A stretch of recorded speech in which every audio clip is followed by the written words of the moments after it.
Hello everyone, welcome back to my YouTube channel Chanda crispy short guys. तो आज का जो वीडियो मैं शेयर कर रही हूँ, ब्लॉग जो शेयर कर रही हूँ आप लोगों का, तो जैसे कि आप लोग जानते हो कि 11 अगस्त को सावन की शिवरात्रि है।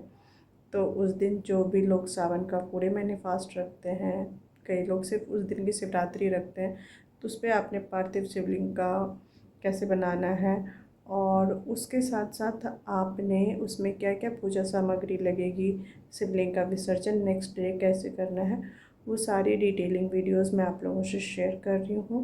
गाइस, अगर वीडियोस को अच्छे से वॉच करोगे तो मतलब पूजा आप नॉर्मल सिंपल तरीके से घर में कर सकते हो। और शंकर भगवान का पूजा बहुत ही सिंपल और साधारण तरीके से हम घर पे कर सकते, कोई भी कर सकता है, चाहे लेडीज़ हो चाहे। यहाँ मैंने अपने घर के बैकयार्ड में जो है कच्ची मिट्टी थोड़ी सी छोड़ रखे। पहले के लोग इसीलिए कहते थे घर के आगे कच्ची मिट्टी रखो, क्योंकि कच्ची मिट्टी के बहुत सारे काम होते हैं। तो मैं जब विसर्जन करती हूँ तो उसका जल भी इन्हीं क्यारियों में डाल देती हूँ। तो मैं अपनी मिट्टी यहीं से लूँगी।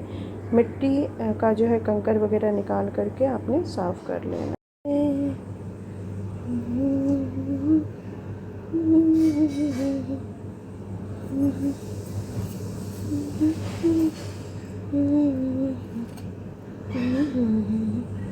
तो मेरे लिए इतनी मिट्टी बहुत है, क्योंकि मैं छोटी सी शिवलिंग बनाती हूँ।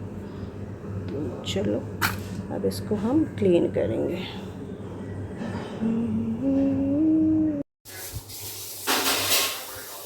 तो ये देखो गाइस, मैं मिट्टी को इसके अंदर छान लूँगी सारे को।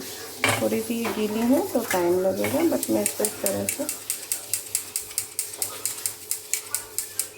छान लूँगी तो ऐसे साफ मिट्टी निकल जाएगी।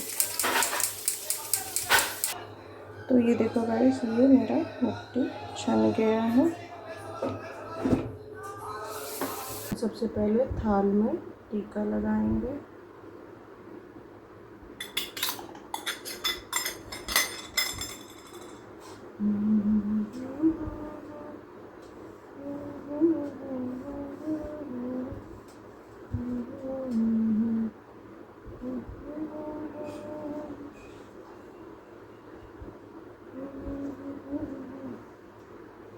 उसके बाद ये बेलपत्री है और इसका हमने ये वाला पॉइंट को तोड़ लेना है इस तरह से, और इसका मुख ऐसे हम यहाँ पे रखेंगे इस तरह से। शिवलिंग के लिए मिट्टी घोलेंगे।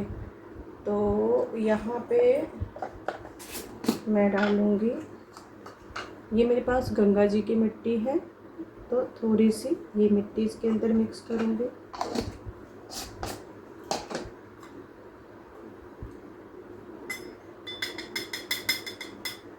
थोड़ा सा चंदन,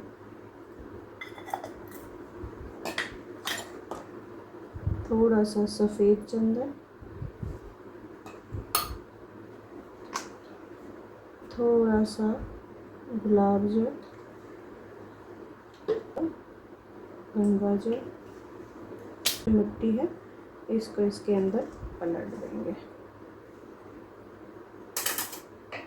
और ये जल ले करके थोड़ी थोड़ी करके इसको हमने ऐसे करके, क्योंकि मेरी मिट्टी बारिश की वजह से ऑलरेडी गीली है गाइस, तो हम इसको इस तरह से सारे को मिक्स कर देंगे सारी मिट्टियों में। तो अब हम यहाँ पे बनाते हैं अर्घा।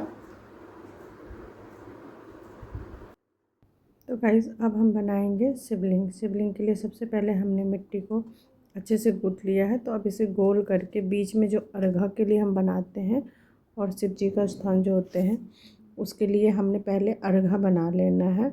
तो अर्घा बनाने के लिए आप देख सकते हो कि बीच सेंटर में मैंने एक मिट्टी को गोल सा हल्का सा दबा करके रखा है, और उसके चारों तरफ आपने मिट्टी को इस तरह से लंबा करके और पूरा अर्घा का शेप दे देना है। और अर्घा का शेप देने के बाद फिर आप इसे अच्छे से हाथों से पानी लगा लगा करके और इसको प्लेन करते जाओगे। तो जैसे जैसे ये प्लेन होता चला जाएगा वैसे वैसे ये देखने में और भी सुंदर होता चला जाएगा। तो मैं इसे पहले सारी चीज़ों को अच्छे से अर्घे का शेप दे लेती हूँ, क्योंकि मेरी ये जो मिट्टी है ये थोड़ी सी बलुआई मिट्टी हमारे इधर बोलते हैं। इसके अंदर थोड़ा सा रेत सी होती है, यानी ये सॉलिड मिट्टी नहीं होता है, इसके अंदर हल्का सा रेतीली सी मिट्टी है। तो इस वजह से आप ये देख रहे होगे कि ये टूट रही है। लेकिन इसका एक और भी बेनिफिट है कि जब मैं इसे पानी के साथ स्मूथ कर देती हूँ, यानी बिल्कुल अच्छे से फ्लैट शेप दे देती हूँ, तो जो मेरी पार्थिव शिवलिंग है वो बहुत सुंदर तरीके से बन जाता है और काफ़ी देर तक पानी के अंदर स्टे रहता है। यानी अगर मैं इनको विसर्जन भी करती हूँ तो बहुत देर तक पानी में ये जल्दी घुलते नहीं हैं, कुछ टाइम के बाद घुलते हैं। या मैं जल भी देती हूँ तो मिट्टी, क्योंकि ये थोड़ी सी सॉलिड हो जाती हैं बाद में, तो अच्छा शेप दे देता है। तो इस तरह से आपने सारे चीज़ मतलब जो है ना मिट्टी के अंदर एक अर्घा का शेप देना है। शेप दे करके इसको सुंदर सा आपने प्लेन कर लेना है। प्लेन करने के बाद हम बनाएंगे अब इसका शिवलिंग। तो अब बनाएंगे हम गाइस ऊपर का शिवलिंग का आकार देंगे। मिट्टी को अच्छे से राउंड करके फ्लैट कर लेना है और इस अर्घे के बीच सेंटर में आपने उसको स्थापित कर देना है। फिर मैं बनाऊंगी नाग देवता। नाग देवता को, क्योंकि ये मिट्टी मेरी थोड़ी सी भरभरी सी है तो टूटती है, तो मैं इसको छोटे छोटे टुकड़े में करके बनाती हूँ, 2 बार में करके बनाती हूँ। तो एक बार में मैं उनका हाफ बॉडी बनाती हूँ और एक बार में मैं उनका फेस बनाती हूँ अच्छे से, तो ये अच्छे से सेट हो जाता है। तो आज का जो शिवलिंग मैंने थोड़ा सा बड़ा बनाया, बट ऑलवेज मैं इससे थोड़ा सा छोटा शिवलिंग बनाती हूँ। और इन सब को अच्छे से आपने बना करके और फिर मैं अपना पूजा की तैयारी कर लेती हूँ। तब तक क्या होगा, ये शिवलिंग जो है थोड़ा सा सूख जाएगा। तो यहाँ पे मैंने नाग देवता के आइज़ के लिए दोनों तरफ उनके तिल जो लगा दी हूँ, तो उससे उनकी आँखें। पंचामृत तो मैंने दूध लिया है, इसके अंदर मैं डालूँगी अपना दही,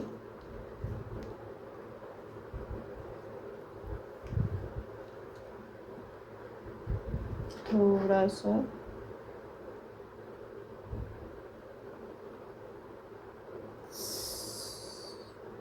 शहद।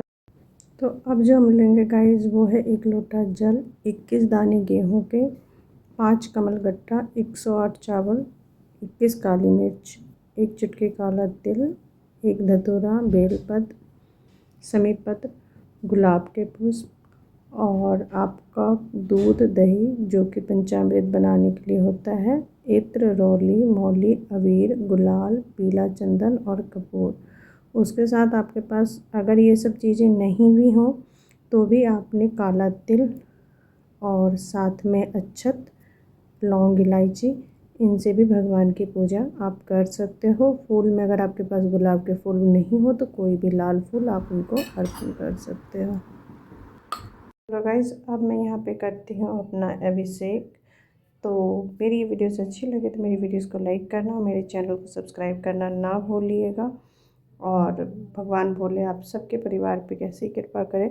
एक बार इस तरह की शिवलिंग बना करके सावन में भोले शंकर की पूजा ज़रूर कीजिएगा।